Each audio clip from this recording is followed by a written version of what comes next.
So today we're talking about compassion for the world. I don't know about you, but I'm bombarded these days through all of my little internet things, YouTube and Facebook. I don't know if I'm supposed to say these on this network or not, but I'm saying them. And anywhere else. I saw a thing last night where someone was ranting and raving to Target for having rainbow flags around on their various counters and things because they were celebrating gay pride. And the person was calling this the devil's flag because the devil's flag is the flag that doesn't have all the colors of the 7. It only had 6. And because that's the symbol of child sexual abuse, of pedophilia, and all of those misunderstood ideas that I thought we settled 25, 30 years ago in our culture, but apparently have re-emerged. And I got mad, and I wanted to throw something at the TV, but since it was my TV, I didn't think that was a good idea. So I just turned it off and went to something else. But every time you turn it on, if you're like me and you love YouTube videos and they pop up and there's all this stuff that goes on and it stirs up our feelings. I mean the shootings and the killings that go on around the country of people just losing it and pulling out a gun and solving things with violence. All of that stuff that's going on out there in the world right now, and this seems to be worse. I frankly am not sure if it's really worse or more, or if it's just that we see it more because it's in everybody's got a cell phone taking pictures of the stuff going on. But all of that seems to just be boiling up within our culture and among our world. When I think of the world, I think about the collective, not only the physical world of the earth on which we are flying through space, our spaceship, but also when we define the world in science and mind teaching, it is the collective consciousness of the people of the world and our attitude toward all sentient beings and the consciousness that has developed in that place. And it goes back as long as human beings have had consciousness and been aware of who we are. So it's a hodgepodge, a mushpot of all of these conflicting ideas that keep showing up and happening in the world. So when I'm exposed to all of that, when I look at it in a larger picture, I find myself feeling angry, feeling sad, very sad sometimes, despair even. When I look at all of that and I fall into this pit of thinking that there's nothing I can do about any of it, I also find that there's a feeling of just helplessness, powerlessness that comes up. And if I'm not careful, then my compassion can turn into blame, can turn into all kinds of other things other than compassion. And as I look at this, there was the neighbors across the street were taking a big, gorgeous hardwood tree down out of their yard. I mean, it was tall enough, if it fell in any direction, it would hit any of number of houses, and I'm assuming that, and it perhaps was diseased. That's why they were doing it. But at the same time, I'm like, don't cut down the trees. I love trees. Forest is where I get my rejuvenation. So I had all kinds of judgments about those people for doing that. It didn't occur to me that they were maybe protecting me from falling on my place. But, so we get all this stuff going in our head and we start coming up with all this anger and frustration. The founder of the Church of Religious Science of Atlanta, Dr. Kennedy Schultz, said that his belief was that underneath all of that was basically anger. That there's a boiling anger that goes on because we are we on some level so know that we are not separate beings, and yet we are constantly hit by and immersed in a world that says we are. And then we get mad and we fight back. He has a lot more to say about that I'll share with you at another time. But the interesting thing is all of these things are going on and they're isms. We've got all the isms going on that people are angry about. ageism, sexism, alcoholism, and you name it, all the isms. So all of that stuff is just, feeds that whole emotional reaction as opposed to giving us an opportunity. And it does also give us an opportunity, but it isn't immediately obvious that there's another way. And I believe that compassion is the bridge, or a bridge, between being lost in all of that emotional stuff and living in a world that's moving toward a life in a world that works for everyone, and life in a world that has greater potential, possibility, and kindness than anything else. Compassion is interesting. The definition in the various places that do definitions was something like, it's caring about the suffering that's going on and having a desire to do something to change it, a desire to take action. Caring about the suffering. It's very important here that we link this together with the idea that there's only one power, and that power is imminent and immediate. Thank you so much, Barbara, for your setting this up at the beginning with your words of your treatment. Because if we start with the idea that we're all separate, and if we start with the idea that people's suffering is out there, or my suffering is over here by myself and not connected in any way to you, then that's what motivates us to pull out the guns and start shooting at ourselves across the room because we don't look like ourselves and we're in a different person. The truth is there's one power, one human beingness. And that oneness is what links us and pulls us together. So the idea of attacking someone else because of the pain inside of me, it makes no sense from a standpoint of oneness. But yet, as in that world of unity, in that world of oneness, in that world in which there is one power and it's showing up as each one of us, not just in each one of us, but as each one of us. The life that you're living, the breath that you're breathing, the thoughts that you're thinking are all generated from and as part of this one power. And in that unity and in that oneness, then compassion becomes recognition of where people are still hurting in spite of that. Where we're all struggling to find a way to embody those realities and truths in our lives. To recognize that the real power of the universe is not out there somewhere to be gotten from another person or an organization or anywhere else, but the real power of life is right here inside of me and right there inside of you, whoever you are, wherever you are. It's not something that we have to go and get. It's something we just need to recognize and allow to flow through us and out.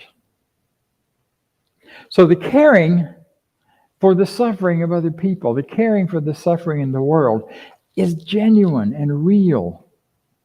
Because it's like caring for myself by caring for you and caring about you. And the other part of compassion then is taking action. Not only do I care about it, not only does it matter to me, does my heart ache sometimes, but what action can I take? And here's where it gets a little tricky. Because action must be motivated by love, not motivated by attacking anybody else and making them wrong. My action has to come out of my love, out of my consciousness first. There is no greater action that you can take, nor more powerful action that you can take than changing your mind. Think about that for a minute. Changing your mind is the most powerful action you can take. Knowing something better, thinking something better about a situation.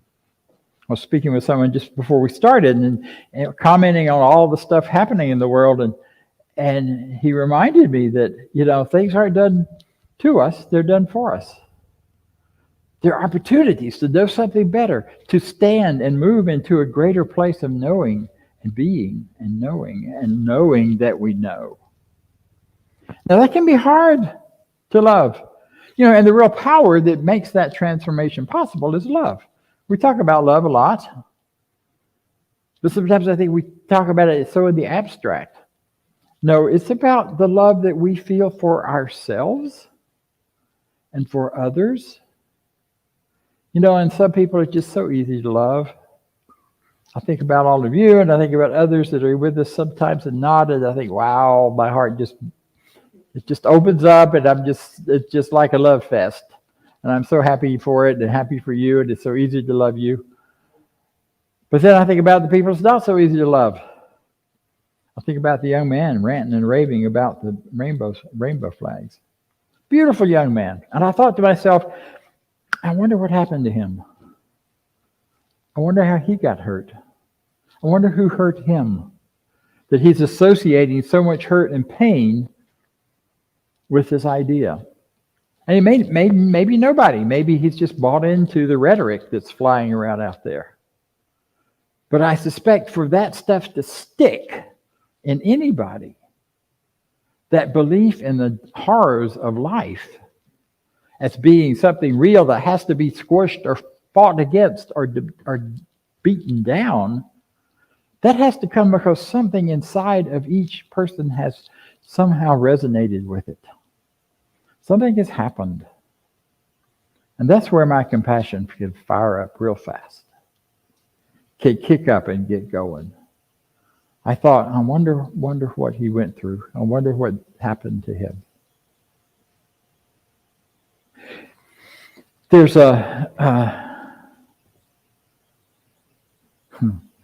there's so much here. My brain's going in 4 different directions, so hang on a second. Contemplate that for yourselves.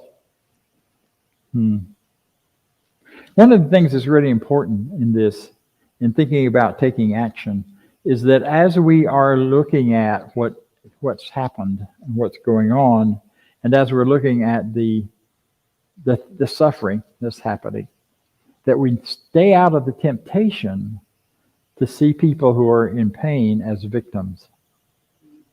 Now that's hard sometimes because it's so easy to jump on that bandwagon and say, yeah, well, if so-and-so hadn't done so-and-so to you, then you wouldn't be in this suffering. And the temptation is to do something about the suffering by attacking the perceived one doing the harm. And yet, as soon as we do that, we've sucked all of the power out of the situation for transformation or change.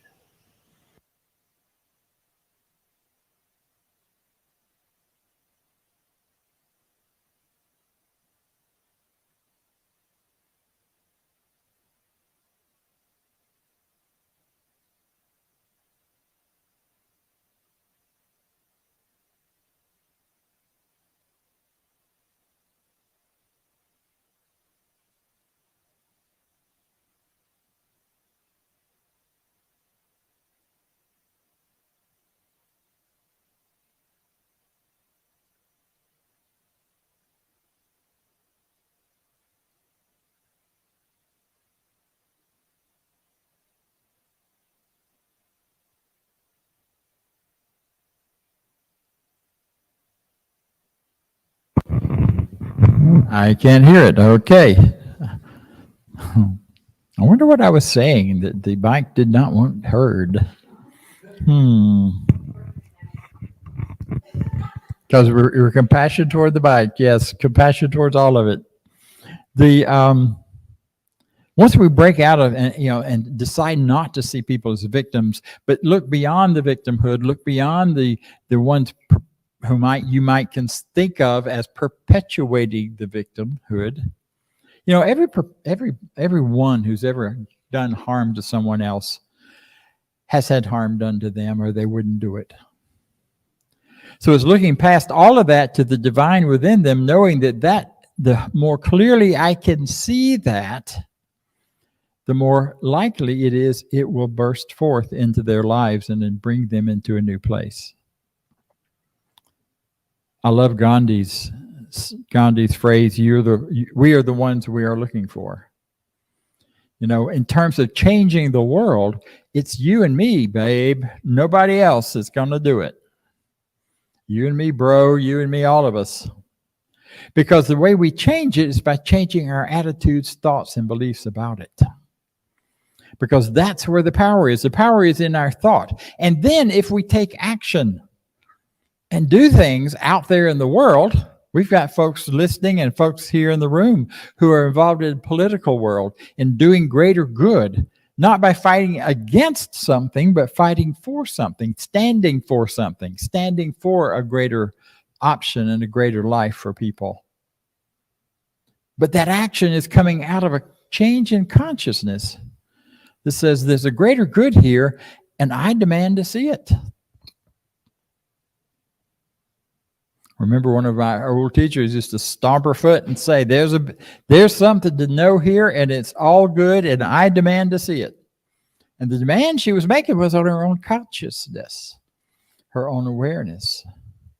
So I encourage you, when you run up against some of that stuff that you just can't seem to get around and you want to smack something, instead of smacking something, step back and say, what is there for me to know here? Where is the divine in this? Where is the greater loving, the greater truth in this situation? Because it's important and it matters. So we have the power through thought to turn any situation into a thought process. When you see something's happened out there that makes you mad, that upsets you, that makes you sad, think about what about that is the thought process itself. Think about your thinking about it. And as you think about it, you transform in your mind your opinions about it into something different. Example. 9/11 was a big one. We all felt, many people in this country, I almost overdid my exaggeration, felt it victimized and hurt and harmed. One of the things that hit me really hard right after 9/11 was the pain that people must have been in to be willing to fly an airplane into a building and lose their lives doing it. The belief and the pain and the sense of separation from we Americans and who we are. And on one level, it was a horrific thing. But if you lift your consciousness to another place, it was also an invitation for the United States and the people of the United States to get involved in the world experience in a way we had not been before. It was a moment when the whole world was focused on one event. Now, that's happened since then. It happened with COVID. It's happened with other things. But that was the first time ever that we had the opportunity to do that. And computers that measure these things were lined up all over the world, saying that there was a unification of thought, a unification of point, a unification of awareness. Now, maybe that was a hard way to do it. No doubt there. But on a higher level, there was a unification that happened, and that matters. And that mattered. And people extended kindness and condolences across all kinds of lines and barriers. A group of us began to treat for the greater good for all of the world leaders involved on all sides of that question at the time, and have continued that. Because to see any one of them as the evil versus the good is to believe in separation, and there is no separation. Granted, there's a difference in the way people are showing up and how they're using the power within them. No doubt about that. But underneath it and behind it, there's one human, there's one person, there's one beingness. And that's where we want to put our attention. That's where I want to put my attention, because I'll go back to my internet mention.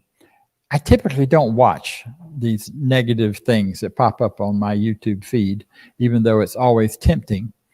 But when I do watch one, like I did last night, you know what happens after that, right? It blows up with the same kinds of things all of a sudden. All of my YouTube feed is all of this angry, negative, blah, blah, blah, blah stuff that I didn't want to watch to begin with, but I just kind of slipped into that, paid attention one time to this one thing. We teach what we pay attention to multiplies. Where you put your attention grows. That's a perfect example of it. We teach it.